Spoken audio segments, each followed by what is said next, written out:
tunay na pag-ibig. Hindi tayo ang umibig sa Diyos, kundi Siya ang umibig sa atin. At isinugo Niya ang Kanyang anak upang akuin ang ating mga kasalanan para sa kapatawaran natin.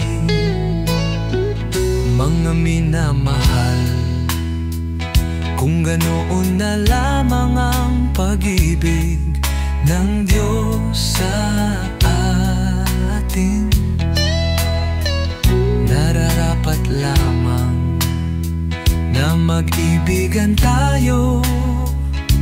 Wala pang tao na nakakita sa Diyos, ngunit kung nagmamahalan tayo, ang Diyos ay sumasa atin at lubos na natupad.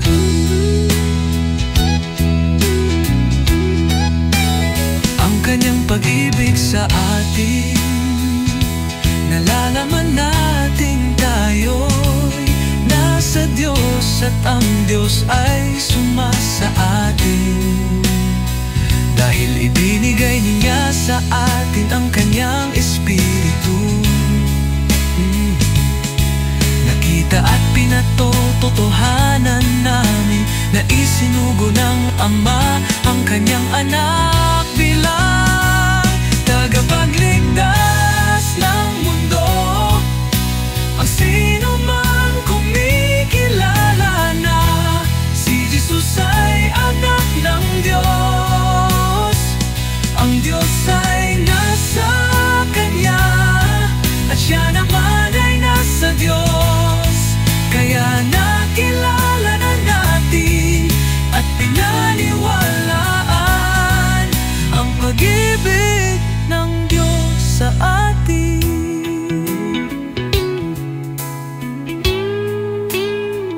Ang Diyos ay pag-ibig at ang nabubuhay ng may pag-ibig ay nananatili sa Diyos at nananatili sa Kanya.